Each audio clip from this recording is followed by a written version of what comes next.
California, Arizona, Colorado. Increasingly intense wildfires have carved a path of devastation through the American West over the past few years. And as the pace of climate-influenced disasters pick up, insurance payouts and government aid packages are getting bigger as well. That's creating windfalls for the disaster restoration industry. These companies have responded by hiring workers who can travel from one catastrophe site to another. Joining us now is Saket Soni. He is founder and director of Resilience Force. This is a nationwide initiative that seeks to bolster America's resilience workforce. Saket, welcome to the show. Give us the quick take on this group. Who are they? What's the profile of a typical worker? And what does the work they do entail?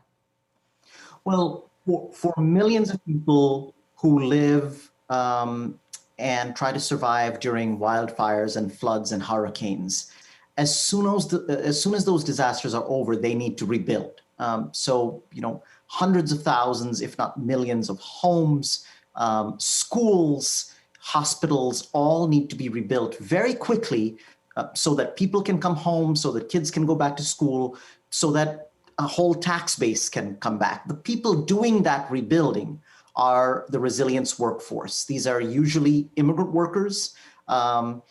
If they're US born, they're often people of color. Either way, come from poverty. And they go from disaster to disaster. As these disasters have grown in frequency and destructiveness, the workforce have grown. And so these are the workers who arrive into the suburbs of Colorado in the last few weeks, or Kentucky after fires or tornadoes, and are now undertaking the long slog of rebuilding those communities. How many workers are there, and how do they get from one site to the next? I mean, how do they get their jobs? Well, there's tens of thousands, but there are not nearly enough. The scale of these disasters and the need for climate adaptation, the need to make our homes, our schools, our hospitals resilient to face the climate risk is so great that we actually need hundreds of thousands of workers who deploy, much like the National Guard, to places where disasters hit and help repair. And not just help repair the way things were, but build back buildings so that they are stronger in the face of the next hurricane or flood or fire. They get their jobs right now outside of Home Depot or through temp agencies or on Facebook Marketplace. Small subcontractors look for these workers and bring them to sites. Part of what we need is a much more professionalized, much more formalized workforce so that these can turn into good jobs that people can make careers out of and support families in. And one of your concerns is the kinds of abuses that they suffer on the job. Give us a sense of what that entails, because you mentioned the National Guard, which comes in and essentially volunteers their labor and does the work on behalf of the government calling them in. But in the case of the migrant workers that you're talking about, they are hired by subcontractors for the big disaster restoration companies on a daily basis or on a gig basis for a specific project. So there are a lot of work abuses that take place, right? That's right. The National Guard stays for weeks and volunteer. The resilience workforce undertakes work that lasts years. Lake Charles, Louisiana is still being rebuilt from the hurricane that hit 2 years ago. There are still parts of Houston that are being rebuilt since Hurricane Harvey hit 4 or 5 years ago. So this work lasts a long time, and along the way, these workers suffer untold abuse. We've had members fall through roofs without harnesses and end up with broken bones and broken bodies. Untold number of workers suffer wage theft year after year, season after season. Part of the reason is because these subcontractors are so unaccountable. There's so much money coming from the federal government and from large investors into the resilience economy, into the disaster rebuilding industry. But at the bottom, there are very few protections for these workers. So they suffer wage theft, often when they ask for bathroom breaks or the right to safety equipment, they're let go. If they protest those abuses, immigration is often called on them. This is not a work environment in which these workers are thriving, even though the work is as necessary and essential as it is. Right. And you filed class action lawsuits on behalf of these workers and actually won them back pay in the process. But doing so really pits the workers against the companies that hire them, or in this case, the subcontractors. And it doesn't really get to the heart of the problem, which is building accountability from into the industry from the top all the way down to the smallest subcontractor. How do you go about doing that? You're absolutely right. And that's why we're calling on the investors of these companies, the people who invest in them and profit from the viability of these companies, to push these companies to sign on to our standards. The companies like ServPro, who have been repeat offenders. ServPro is a company we've litigated against numerous times because of the abuses of its franchisees and its subcontractors. Rather than spending that time in court, rather than eating up a judge's time, we'd much rather invite these companies to embrace a set of standards and comply with those standards, so that homes, cities, schools, buildings can get rebuilt faster and more reliably after disasters.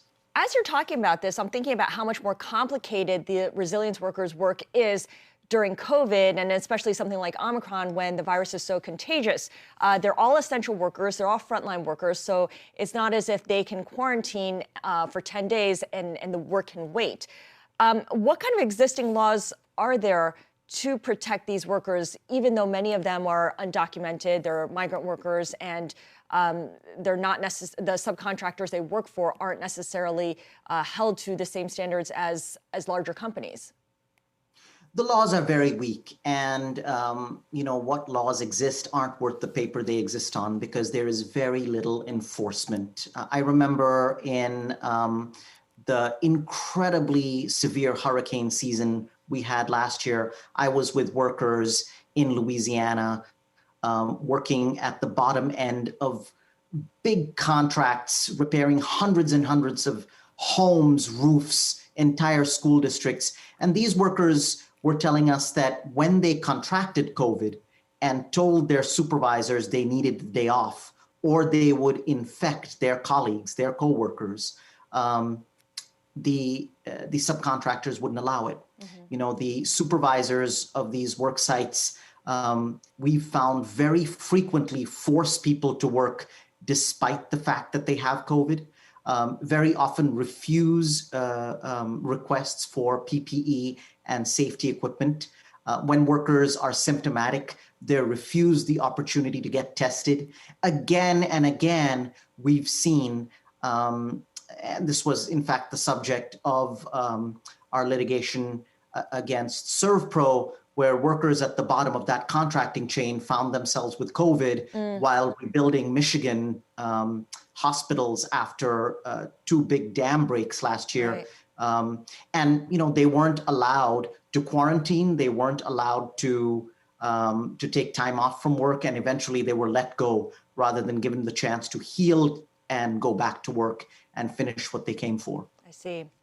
Well, when we talk about solutions beyond litigation, which, as you said, takes up a lot of time and doesn't necessarily solve the problem, you have launched a pilot program in New Orleans, which, of course, is home to far too many storms and disaster. What does that program do, and how can it be a blueprint for something that we can see in other cities? Well, in New Orleans, in partnership with the city and other stakeholders, and really because of the leadership of the mayor, we've partnered with the city and taken low-wage, minimum wage service industry workers who were laid off